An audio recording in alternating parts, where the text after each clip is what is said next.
हर किस्म के रूहानी जिस्मानी मसाइल और वज़ाइफ के लिए पीर इकबाल कुरैशी चैनल को सब्सक्राइब करें।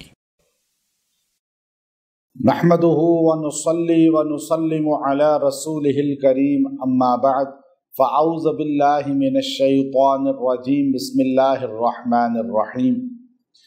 जमादुल ऊला की 3 तारीख का बड़ा ही मजबूत अमल आपको दूंगा जो जिन्नात को आपकी ज़िंदगी से निकाल देगा। अगर आप जिन्नात का शिकार हैं, अगर आप पे जिन्नात बार बार अटैक करते हैं और आपके घर में उनका शोर, उनकी आवाज़ें महसूस होती हैं, या वो चीज़ों को इधर से उधर गायब करते हैं, फेंकते हैं, या घर में चीज़ें गायब हो जाती हैं, तो आप ये अमल करें, जिन्नात आपके घर से हमेशा के लिए और आपकी ज़िंदगी से दूर हो जाएंगे। जिन्नात जो है ये इंसान से ताकतवर मखलूक नहीं, बल्कि अल्लाह ताला ने इंसान को उनसे अशरफल मखलूकात बनाया है। चूँकि हमारे अंदर एक खौफ है जिसकी वजह से हम जिन्नात का लुक़मा बन जाते हैं और खौफ की वजह से हम शिकार हो जाते हैं। जब हमारा बिलीव कुरान पाक पे मजबूत होता है और नबी पाक सल्लल्लाहु अलैहि वसल्लम की ज़िंदगी से मुंसलिक हम मजबूत हों तो जिन्नात हम पे हावी नहीं हो सकते। बगदाद के बादशाह की बेटी को जिन्नात का दौरा पड़ता है और जिन्नात का इलाज करने बड़े बड़े आमिल आते हैं, लेकिन उसको अफाका नहीं होता। तो बादशाह को एक बंदा बताता है कि वक़्त के इमाम हैं अहमद बिन हम्बल रहमतुल्लाह अलैह, वो इस वक़्त बूढ़े ज़ईफ़ हैं, जेलें काटी हैं उन्होंने कुरान पाक की जो है खिदमत के लिए, लेकिन उन्होंने हक़ को नहीं छोड़ा। आप उनसे दरख्वास्त करें, वो इसका इलाज कर सकते हैं। और ये बात इमाम इब्न क़य्यम रहमतुल्लाह अलैह लिखी है कि इमाम अहमद बिन हम्बल रहमतुल्लाह अलैह खुद तावीज़ात कुरानिया देते थे। हर तावीज़ शिरक नहीं है, बल्कि शिरकिया कलीमा उसमें लिखेंगे वो गलत हो जाएगा। तावीज़ कुरान लिखने से वो गलत नहीं होता, उसको पास रखना या पीना हराम या नाजायज़ नहीं है। इमाम अहमद बिन हम्बल रहमतुल्लाह अलैह के पास बंदे गए, बादशाह सलामत ने भेजा है बगदाद आप तशरीफ़ लाइए, उसकी बेटी को जिन्नात का दौरा पड़ता है। तो आप बूढ़े थे, बिस्तर मरग पर थे, आपने फरमाया ज़ईफ़ हूँ, तकलीफ़ में हूँ, अब सफ़र नहीं कर सकता, घोड़ों पे कौन सफ़र करे इतना लंबा। तो आपने कहा ये मेरा जूता ले जाओ, उस बच्ची के सर पे खड़े होकर कहना कि इमाम अहमद बिन हम्बल ने तुम्हें हुक्म दिया है कि इसकी बॉडी से निकल जाओ, वरना जूते से हम तुम्हें मारेंगे। तो अब वो उस जिन्नात के पास गए और उस लड़की के पास खड़े होकर इसी तरह ऐलान किया कि वक़्त के इमाम अहमद आपको हुक्म देता है निकल जाओ। तो लड़की में जिन हाजिर हुआ, उसने कहा इमाम अहमद वो अल्लाह का वली है, उसने तो इसका जिस्म कहा, अगर वो कहता बगदाद से निकल जाओ हम बगदाद छोड़ जाते। ऐसी करामत थी अल्लाह के वलियों की होती है। और वो जिन चला गया, लड़की ठीक हो गई। और बहुत अरसे बाद जब इमाम साहब का इंतकाल हो गया, फिर उसमें जिन वापस आ गया, उन्होंने जूता उठाया, उसी तरह जुमला कहा, तो जिन हंस के कहने लगा अब वो बंदा ही नहीं रहा जिसका जूता दिखा रहे हो, तो अब मैं डरूं क्यों। तो याद रखिएगा, जिन्नात बुजुर्गी से, कुरान पाक की निस्बत से और आपकी अल्लाह वालों से निस्बत से, अहादीस की निस्बत, कुरान की निस्बत से भी डरते हैं। इसलिए आमिलीन को चाहिए कि वो अल्लाह वालों से अपनी निस्बतें मजबूत रखें। ये नहीं कि मुझे चिल्ला कशी कर ली बस मैं काफ़ी है, मैं आमिल बन गया हूँ। नहीं, आपकी कोई वैल्यू नहीं है अगर आप अल्लाह वालों से जुड़े नहीं हैं, अगर आप सही अकीदा अकाबिर से जुड़े नहीं हैं, कुरान वालों से जुड़े नहीं हैं। तो ये अमल जिन्नात को भगाने का तीर बहदफ है। बहुत बार हमने आजमाया, हमारे पास लोग आए बड़ी तादाद में, मर्द और ख़वातीन, अल्हम्दुलिल्लाह जिन्नात के लिए इसको इस्तेमाल किया। उनके जिस्मों से, उनके घरों से जिन्नात खुरूज करके निकल गए। तो आपने कुरान पाक की ये आयत है, और ये आप सूरे जो है ज़ुमर के अंदर भी आई है, उसके लास्ट में तकरीबन है। आपने ये आयत जो है फ़ख़्रुज फ़इन्नका रजीम इन्ना अलैका लअनती इला यौमिद्दीन, ये 2 आयतें हैं। फ़ख़्रुज, शैतान को अल्लाह ने कहा था जब उसने सजदे का इनकार किया, अल्लाह ने कहा निकल जा, दफ़ा हो जा मेरी जन्नत से, और आज के बाद तू लानती है क़यामत तक। जो शैतान का पैरोकार होगा वो लानती होगा क़यामत तक।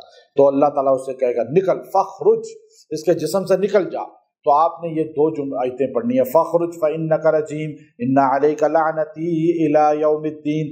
आपने दोनों आयतें मिला के पढ़नी है, एक बार फिर एक बार 70 बार इस तरह पढ़ें और पानी पे दम करें। मरीज को गुस्ल भी दें, पिलाएं भी, बाद में भी पानी बढ़ाते रहें, पिलाते रहें, इंशाअल्लाह उसके जिस्म से जिन निकल जाएगा। ये इस तारीख के अलावा भी आप अमल कर सकते हैं, तादाद ज़्यादा भी पढ़ सकते हैं।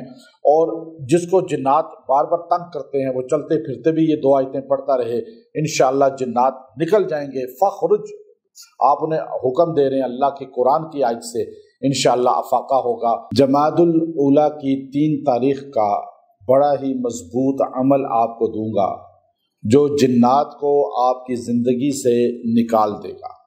अगर आप जिन्नात का शिकार हैं, अगर आप पे जिन्नात बार बार अटैक करते हैं और आपके घर में उनका शोर, उनकी आवाज़ें महसूस होती हैं, या वो चीज़ों को इधर से उधर गायब करते हैं, फेंकते हैं, या घर में चीज़ें गायब हो जाती हैं, तो आप ये अमल करें, जिन्नात आपके घर से हमेशा के लिए और आपकी ज़िंदगी से दूर हो जाएंगे। जिन्नात जो है ये इंसान से ताकतवर मखलूक नहीं, बल्कि अल्लाह ताला ने इंसान को उनसे अशरफल मखलूकात बनाया है। चूँकि हमारे अंदर एक खौफ है जिसकी वजह से हम जिन्नात का लुक़मा बन जाते हैं और खौफ की वजह से हम शिकार हो जाते हैं। जब हमारा बिलीव कुरान पाक पे मजबूत होता है और नबी पाक सल्लल्लाहु अलैहि वसल्लम की ज़िंदगी से मुंसलिक हम मजबूत हों तो जिन्नात हम पे हावी नहीं हो सकते। बगदाद के बादशाह की बेटी को जिन्नात का दौरा पड़ता है और जिन्नात का इलाज करने बड़े बड़े आमिल आते हैं, लेकिन उसको अफाका नहीं होता। तो बादशाह को एक बंदा बताता है कि वक़्त के इमाम हैं अहमद बिन हम्बल रहमतुल्लाह अलैह, वो इस वक़्त बूढ़े ज़ईफ़ हैं, जेलें काटी हैं उन्होंने कुरान पाक की जो है खिदमत के लिए, लेकिन उन्होंने हक़ को नहीं छोड़ा। आप उनसे दरख्वास्त करें, वो इसका इलाज कर सकते हैं। और ये बात इमाम इब्न क़य्यम रहमतुल्लाह अलैह ने लिखी है कि इमाम अहमद बिन हम्बल रहमतुल्लाह अलैह खुद तावीज़ात कुरानिया देते थे। हर तावीज़ शिरक नहीं है, बल्कि शिरकिया कलीमा उसमें लिखेंगे वो गलत हो जाएगा। तावीज़ कुरान लिखने से वो गलत नहीं होता, उसको पास रखना या पीना हराम या नाजायज़ नहीं है। इमाम अहमद बिन हम्बल रहमतुल्लाह अलैह के पास बंदे गए, बादशाह सलामत ने भेजा है बगदाद आप तशरीफ़ लाइए, उसकी बेटी को जिन्नात का दौरा पड़ता है। तो आप बूढ़े थे, बिस्तर मरग पर थे, आपने फरमाया ज़ईफ़ हूँ, तकलीफ़ में हूँ, अब सफ़र नहीं कर सकता, घोड़ों पे कौन सफ़र करे इतना लंबा। तो आपने कहा ये मेरा जूता ले जाओ, उस बच्ची के सर पे खड़े होकर कहना कि इमाम अहमद बिन हम्बल ने तुम्हें हुक्म दिया है कि इसकी बॉडी से निकल जाओ, वरना जूते से हम तुम्हें मारेंगे।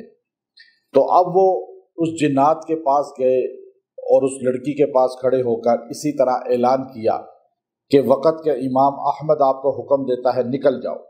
तो लड़की में जिन हाजिर हुआ, उसने कहा इमाम अहमद वो अल्लाह का वली है, उसने तो इसका जिस्म कहा, अगर वो कहता बगदाद से निकल जाओ हम बगदाद छोड़ जाते। ऐसी करामत थी अल्लाह के वलियों की होती है। और वो जिन चला गया, लड़की ठीक हो गई। और बहुत अरसे बाद जब इमाम साहब का इंतकाल हो गया, फिर उसमें जिन वापस आ गया, उन्होंने जूता उठाया, उसी तरह जुमला कहा, तो जिन हंस के कहने लगा अब वो बंदा ही नहीं रहा जिसका जूता दिखा रहे हो, तो अब मैं डरूं क्यों। तो याद रखिएगा, जिन्नात बुजुर्गी से, कुरान पाक की निस्बत से और आपकी अल्लाह वालों से निस्बत से, अहादीस की निस्बत, कुरान की निस्बत से भी डरते हैं। इसलिए आमिलीन को चाहिए कि वो अल्लाह वालों से अपनी निस्बतें मजबूत रखें। ये नहीं कि मुझे चिल्ला कशी कर ली बस मैं काफ़ी, मैं आमिल बन गया हूँ। नहीं, आपकी कोई वैल्यू नहीं है अगर आप अल्लाह वालों से जुड़े नहीं हैं, अगर आप सही अकीदा अकाबिर से जुड़े नहीं हैं, कुरान वालों से जुड़े नहीं हैं। तो ये अमल जिन्नात को भगाने का तीर बहदफ है। बहुत बार हमने आजमाया, हमारे पास लोग आए बड़ी तादाद में, मर्द और ख़वातीन, अल्हम्दुलिल्लाह जिन्नात के लिए इसको इस्तेमाल किया। उनके जिस्मों से, उनके घरों से जिन्नात खुरूज करके निकल गए। तो आपने कुरान पाक की ये आयत है और ये आप सूरह जो है ज़ुमर के अंदर भी आई है, उसके लास्ट में तकरीबन है, آپ نے یہ آیت جو ہے فخرج فإنک رجیم ان علیک لعنتی الی یوم الدین، یہ دو آیتیں ہیں۔ فخرج، شیطان کو اللہ نے کہا تھا جب اس نے سجدے کا انکار کیا، اللہ نے کہا نکل جا، دفع ہو جا میری جنت سے، اور آج کے بعد تو لعنتی ہے قیامت تک۔ جو شیطان کا پیروکار ہوگا وہ لعنتی ہوگا قیامت تک، تو اللہ تعالیٰ اسے کہے گا نکل، فخرج، اس کے جسم سے نکل جا۔ تو آپ نے یہ دو آیتیں پڑھنی ہیں، فخرج فإنک رجیم ان علیک لعنتی الی یوم الدین۔ آپ نے دونوں آیتیں ملا کے پڑھنی ہیں، ایک بار پھر ایک بار 70 بار اس طرح پڑھیں، اور پانی پہ دم کریں، مریض کو غسل بھی دیں، پلائیں بھی، بعد میں بھی پانی بڑھاتے رہیں، پلاتے رہیں، انشاءاللہ اس کے جسم سے جن نکل جائے گا۔ یہ اس تاریخ کے علاوہ بھی آپ عمل کر سکتے ہیں، تعداد زیادہ بھی پڑھ سکتے ہیں، اور جس کو جنات بار بار تنگ کرتے ہیں وہ چلتے پھرتے بھی یہ دو آیتیں پڑھتا رہے، انشاءاللہ جنات نکل جائیں گے۔ فخرج، آپ انہیں حکم دے رہے ہیں اللہ کی قرآن کی آیت سے، انشاءاللہ افاقہ ہوگا۔ وآخر دعوانا ان الحمد للہ رب العالمین۔